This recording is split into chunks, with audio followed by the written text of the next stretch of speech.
और आरजेडी में अब भी रार है। सीएम फेस कौन होगा, यह सवाल जब कांग्रेस महासचिव सचिन पायलट से हुआ तो फिर उन्होंने कह दिया कि चुनाव में जीत के बाद तय होगा चेहरा कौन होगा, जबकि आरजेडी तेजस्वी पर टस से मस होने को तैयार नहीं है।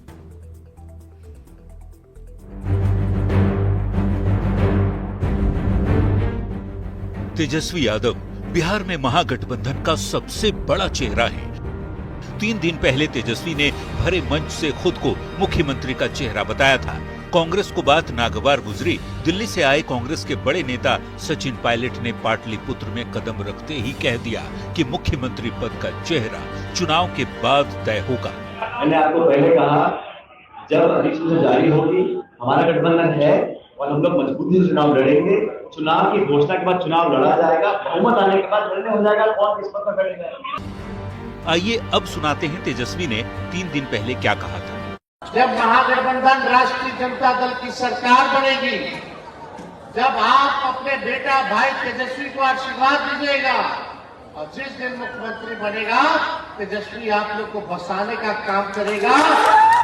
तेजस्वी के उलट सचिन पायलट के बयान पर विपक्ष को हमला करने का मौका मिल गया है। तेजस्वी यादव ने खुद को महागठबंधन का मुख्यमंत्री पद का उम्मीदवार घोषित कर दिया और आज उनकी उम्मीदों पर तुषारपात कर दिया।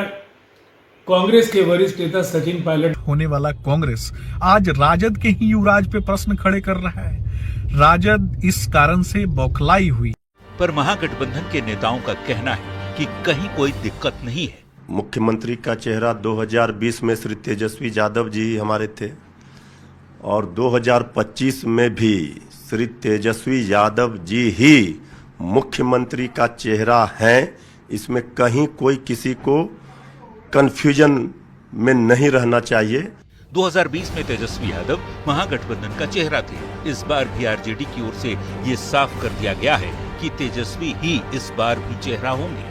खुद लालू प्रसाद कह चुके हैं कि कोई माई का लाल तेजस्वी सरकार बनाने से नहीं रोक सकता, लेकिन कांग्रेस को फिलहाल तेजस्वी का चेहरा मंजूर नहीं है। तभी तो कांग्रेस प्रभारी कृष्णा अल्लावरू सहित कांग्रेस के कई नेता खुलकर कह चुके हैं कि महागठबंधन का सीएम फेस कौन होगा ये अभी तय नहीं है। न्यूज 18 के लिए पटना से रवि एस नारायण, संजय कुमार और दिल्ली से अमितेश सिंह के साथ ब्यूरो रिपोर्ट। कांग्रेस की पलायन रोको नौकरी दो पदयात्रा को लेकर केंद्रीय मंत्री चिराग पासवान ने आरजेडी पर निशाना साधा है।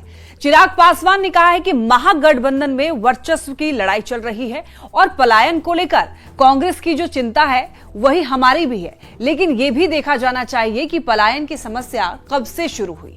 90 के दशक में लालू राबड़ी राज में लोग रोजगार के लिए बिहार छोड़ने के लिए मजबूर हो गए थे। और वर्चस्व की लड़ाई पे है आज की तारीख में कांग्रेस, और ये वर्चस्व की लड़ाई गठबंधन के भीतर ही चल रही है। ये जो आंख दिखाई जा रही है और जो सवाल पूछे जा रहे हैं, ये आंख राजद को ही दिखाई जा रही है और ये सवाल भी राजद से पूछे जा रहे हैं। पलायन को लेकर जो कांग्रेस की चिंता है, वो चिंता हम सब की भी है, पर उस चिंता की शुरुआत कहां से हुई?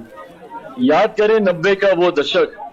हर वो युवा जो आज की तारीख में संभवतः मेरी उम्र का होगा या मुझसे ज्यादा उम्र के होंगे, या वो बुजुर्ग जिन्होंने 90 के दशक का वो दौर देखा, उनको आज भी वो याद होगा कि किस तरीके से पीढ़ियां बर्बाद हो गई। बिहार में लंबी पदयात्रा के बाद जनसुराज पार्टी का गठन करने वाले प्रशांत किशोर ने 2025 चुनाव को लेकर पूरी ताकत झोंक दी है। पटना के गांधी मैदान में जनसुराज की बिहार बदलाव रैली हुई। प्रशांत किशोर ने अपनी पार्टी को तीसरा विकल्प बताया, वहीं विरोधियों ने प्रशांत किशोर की रैली को फ्लॉप बताया। जय बिहार।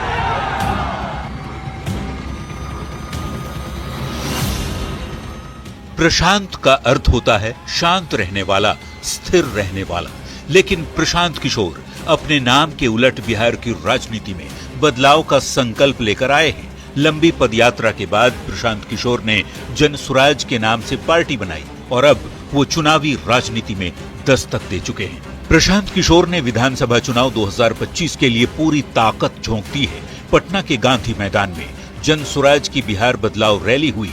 प्रशांत किशोर ने कहा कि उनकी पार्टी बिहार में तीसरा विकल्प बन चुकी है। लालू नीतीश मोदी का राज चाहिए कि जनता का राज चाहिए?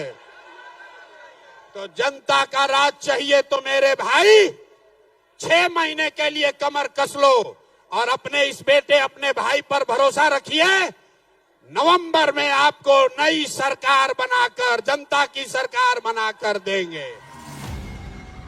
प्रशांत किशोर ने अपनी पार्टी को बिहार में तीसरा विकल्प बताया तो केंद्रीय मंत्री और लोक जनशक्ति पार्टी रामविलास के अध्यक्ष चिराग पासवान ने कह दिया कि फिलहाल बिहार में कोई जगह खाली नहीं है। विश्वास के साथ मैं कहता हूं कि इस बार किसी दूसरे दल का प्रयास धरातल पे नहीं उतरेगा।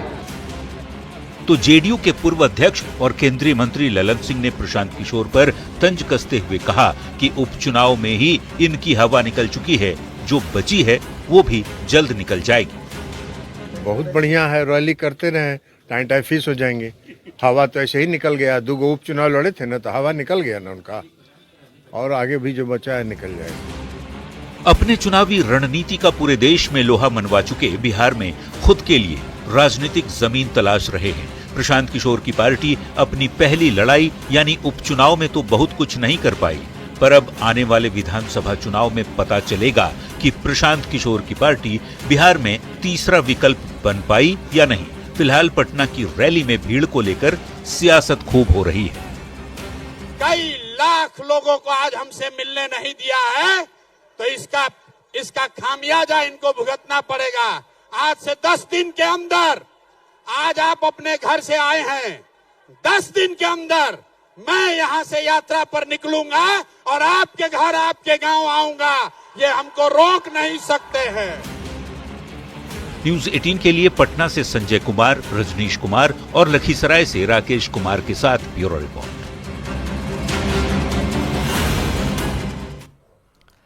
पटना के गांधी मैदान में बिहार बदलाव रैली में प्रशांत किशोर ने दावा किया है कि उन्होंने जो रैली बुलाई थी उसमें 2 लाख लोग पटना के आसपास फंसे रह गए। प्रशासन ने उनकी कोई मदद नहीं की। प्रशासन ने सरकार के इशारे पर ऐसा किया है।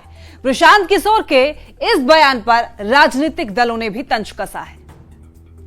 गांधी मैदान पटना में आयोजित रैली में उतने ही लोग शामिल हुए जितना इवनिंग वॉक में लोग गांधी मैदान में घूमते हैं। तो पूरे तौर पर नकाब उतर गया, खोदा पहाड़, निकली चुहिया, राजनीति का शटर गिरा। अब ताला लगा करके चले जाइए तमिलनाडु, बिजनेस करिए। प्रशांत किशोर जी ने आज एक फ्लॉप रैली किया। मैं तो किसी मीडिया चैनल पर ही देख रहा था कि लगभग 80% कुर्सियां उनकी खाली रह गई। फिर भी अगर वो दिवा स्वप्न देख रहे हैं कि वो सरकार बना रहे हैं तो कौन रोकता है? इतने हजारों राजनीतिक दल हैं, सैकड़ों दल हैं, सभी अपना काम करते हैं, वो भी कर रहे हैं। फ्लॉप रैली उन्होंने एक आज किया है। प्रशांत किशोर जी, खाली कुर्सियों के सहारे कुर्सी प्राप्त करने का सपना छोड़ दीजिए। बिहार की जनता ने आपको आज आईना दिखा दिया है। बिहार की जनता ने स्पष्ट कर दिया कि PR एजेंसी, इवेंट मैनेजमेंट वाले नहीं चाहिए, बी टीम नहीं चाहिए,